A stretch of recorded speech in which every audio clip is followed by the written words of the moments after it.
নমস্কাৰ ৰাতিপুৱাই মই সাইকেল লৈ কলেনো ওলাইছো কেলেনো গৈছো বলকচোন লগত যাওঁ আৰু এয়া দেখিছে নি আমাৰ গাঁৱৰ এয়া দেখিছে হেউজিয়া পৰিৱেশ ইপিনে দেখিছে আমাৰ গাঁৱৰ নামঘৰ গেটখন আৰু এয়া স্কুল আৰু এয়া সাময়িক কেন্দ্ৰ ৰব বিহুতলিখনো দেখাম নহয় আপোনালোকে মোৰ ভিডিঅ'টো শেষলৈকে চাব এয়া দেখি ভাবিছে চাগে আপোনালোকে কিবা আয়োজন চলিছে বুলি হয় আপোনালোকে ভবাটো আয়োজন চলিছে এয়া দেখিছে ডাঙৰি নদীত কাপোৰ ধুই আছে মই আহিছো সবজি কাটিবলৈ যিহেতু মৰাণ জনগোষ্ঠীৰ বংশ থাকে তাৰে এটা বংশ হৈছে চকৰি আৰু হেতু বংশৰে আজি হাই স্কুল শিক্ষান্ত পৰীক্ষা আৰু মেট্ৰিক পৰীক্ষাত যোনসকলে প্ৰথম বিভাগত উত্তীৰ্ণ হৈছে তেওঁলোকক সম্বৰ্ধনা জনোৱা হৈছে যেহেতু বহুত দূৰৰ পৰা আহিব আলহী তাৰ বাবে ভাতৰ ব্যৱস্থা কৰা হৈছে ইপিনে দাইটিয়ে জ্বলাইছে ধূপ আৰু ইপিনে খানা আৰম্ভ মই আহিলো ঘৰলৈ আৰু ঘৰৰ পৰা ৰেডি হৈ পাপা লগত ওলাই গলো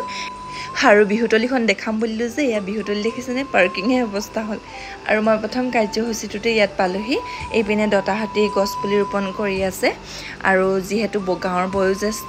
আসলতে দতা বুলি ক'লে আপোনালোকে কিছুমানে বুজি নাপাবও পাৰে ককাক আমি দতা বুলি কওঁ আৰু আইতাক আমি বাইচা বুলি কওঁ যিহেতু মৰাণ জনগোষ্ঠীসকলৰ কথিত ভাষা অকমান বেলেগ হেতু কাৰণে আপোনালোকে কিছুমানে বুজি নাপাব পাৰে ইপিনে মানুহবোৰ আহি ৰেডি হৈছে কিন্তু বহুত গৰম পৰিছে যিহেতু লাহে লাহে মানুহবোৰ গোট খাইছে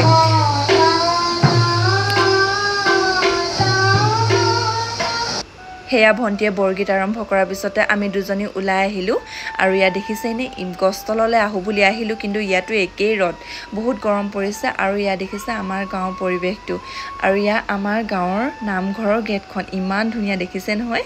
ইয়া দেখিছে বিহুতলি উপায় নাই আৰু আপোনালোকে এনেদৰে চাওক কেতিয়াবা গছতলৰ বিহু নাছিলে চাব আৰু আমি দুজনীয়ে ফটো অলপ ভিডিঅ' কৰি মেলি স্কুলত সোমালো যিহেতু বমাহতি চৰবত বনাই আছিলে নেমু টেঙা আৰু ইমান গৰম পৰিছে নেমু টেঙা চৰবত নাখায় কিন্তু ঠাণ্ডা পানী হলেও খাব আপোনালোকে যেহেতু ইমান গৰম পৰিছে